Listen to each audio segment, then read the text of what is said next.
مجرمانہ تاریخ کی تاریخ میں ایک نام باقی سب سے اوپر ہے۔ پابلو اسکوبار، ایک آدمی جو عاجزانہ آغاز سے اٹھ کر تاریخ کا سب سے امیر اور طاقت منشیات کا مالک بن گیا۔ یہ اس کی زندگی، اس کی سلطنت اور اس کی آخری زوال کی کہانی ہے۔ تو چلیے گائز شروع کرتے ہیں۔ اسکوبار گویریا 1 ستمبر 1949 کو ریو نیگرو کو کولمبیا میں پیدا ہوئے۔ غربت میں پرورش پائی، اس نے ابتدائی طور پر ہلچل کرنا سیکھا، چھوٹے جرائم میں ملوث ہونا اور ممنوعہ سگریٹ بیچنا، لیکن اس کے عزائم اس کی عاجزانہ آغاز کے حدود سے کہیں زیادہ تھے۔ 1960 کے دہائی میں اسکوبار نے اپنے مجرمانہ کیریئر کا آغاز کی چوری کر کے اور سامان کی اسمگلنگ سے کیا۔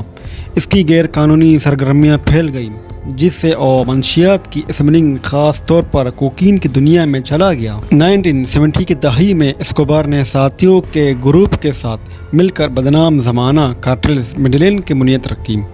کارٹل تیزی سے مقبولیت کی طرف بڑھ گیا، کوکین کی تجارت پر غلبہ حاصل ہوا اور ریاستہائے متحدہ امریکہ کی سڑکوں کو اپنی مصنوعات سے بھر دیا۔ اپنے مفادات کے تحفظ کے لیے اسکوبار نے رشوت، تشدد اور دھمکیوں کا سہارا لیتے ہوئے دیگر مجرمانہ تنظیموں اور سرکاری اہلکاروں کے ساتھ اتحاد قائم کیا۔ اس نے عالمی کوکین مارکیٹ کے ایک اہم حصے کو کنٹرول کرتے ہوئے وسیع دولت جمع کی۔ جیسے جیسے اس کی سلطنت بڑھتی گئی، اسی طرح اس کے دور حکومت کے ساتھ تشدد بھی بڑھتا گیا۔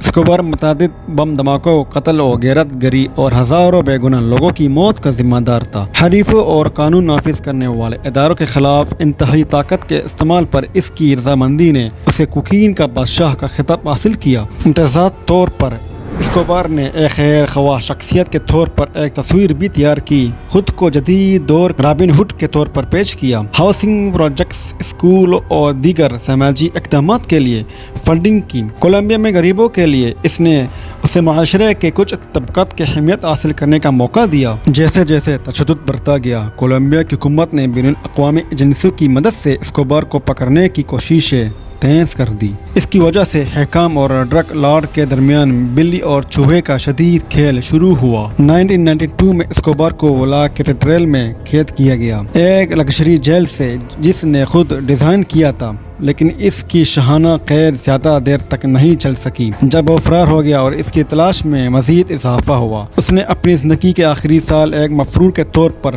گزارے، مسلسل بھاگتے رہے۔ 2 دسمبر 1993 کو ایک طویل اور شدید تلاش کے بعد اسکوبار کو بالآخر میڈیلین میں کولمبیا کے پولیس کے ساتھ فائرنگ کر کے تبادلے میں تلاش کیا گیا اور اسے ہلاک کر دیا گیا۔ ان کی موت سے ایک دور کا ختم ہو گیا، لیکن ان کی میراث آنے والے برسوں تک بجتی رہے گی۔ پابلو اسکوبار کی زندگی اعتزازات میں سے ایک تھی، ایک بے رحم مجرم اور ایک ایسا شخص جس نے خود کو غریبوں کے خیر خواہ کے طور پر پیش کرنے کی کوشش کی۔ اس کی سلطنت کے خاتمے نے منشیات کی تجارت اور کولمبیا کی تاریخ پر ایک اہم اثر چھوڑا۔ آج تک اس کی کہانی طاقت، بدعنوانی اور عزائم کی بلند قیمت کی ایک احتیاطی کہانی کے طور پر کام کرتی ہے۔ دیکھنے کے لیے شکریہ۔